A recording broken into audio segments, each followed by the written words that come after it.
Naabutan ng GMA Integrated News ang unti-unting pag-apaw ng isang ilog sa Cavite na nagresulta sa abot dibdib na baha. Itinaas din ang red rainfall warning sa lalawigan mula po sa bayan ng Noveleta sa Cavite. Nakatutok live si Salima Refran. Salima. Emil, alam mo, tuloy-tuloy pa rin yung pagbuhos ng ulan dito nga sa Noveleta sa Cavite. At dahil nga sa ulan na yan ay umapaw na yung Ilang River. Makikita niyo sa aking likuran, ito yung Antero Soriano Highway kung saan hindi na halos gumagalaw yung mga sasakyan. Yan ay dahil nga doon sa pag-apaw ng river ay hindi na madaanan yung Noveleta intersection. Kagabi pa inuulan pero tanghali na magsimulang bumuhos ang malakas na ulan ng Bagyong Christine sa Cavite. Alas 3 ng hapon ang itaas ang red rainfall warning sa probinsya.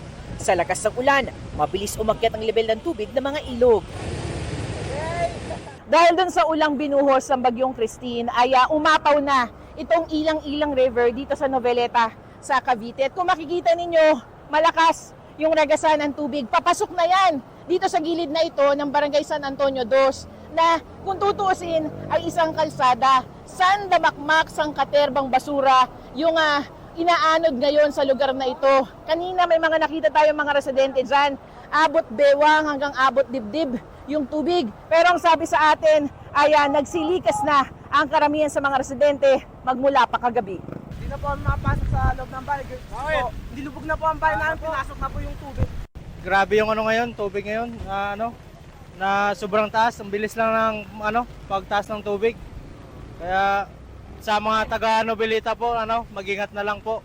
Ang mga residente sa tabing dagat at mga daluyan ng tubig sa Ternate, nagsilikas na rin. Kasi tabing ilog ho talaga kami kapag high tide ho, talagang umaabot na sa may hagdanan namin, lalo na ho ngayon na umuulan. Ayon sa Cavite PDRMO, nasa 500 pamilya ang lumikas magmula pa kagabi. Inaasahan raw na dadami yan sa pagbuhos ng ulan ngayong hapon. Nakabantay naman raw ang DRRMO ng mga LGU para rito. Lahat po ng barangay namin ngayon ay nasa red alert na po at baha na po sa buong bayan ng Noveleta. Pahirap naman sa commuters ang malakas na ulan at baha. Mabigat na daloy ng trapiko rin ang naranasan sa iba't ibang highway ng probinsya. Emil, sa mga oras nga na ito ay nagpapatupad na ng forced evacuation ang Noveleta LDRMO. Yan ay dahil 16 barangays yung nasa tabi ng river at tabi na rin ng dagat. Ang sabi sa atin ay tuloy-tuloy yung ikakasan nila nga mga rescue operations. Yun nga lang, kailangan daw muna mag-intay na medyo bumaba yung tubig. Samantala, Emil ay nagdeklara na ng state of calamity dito sa probinsya ng Cavite. Emil. Maraming salamat, Salima Refran.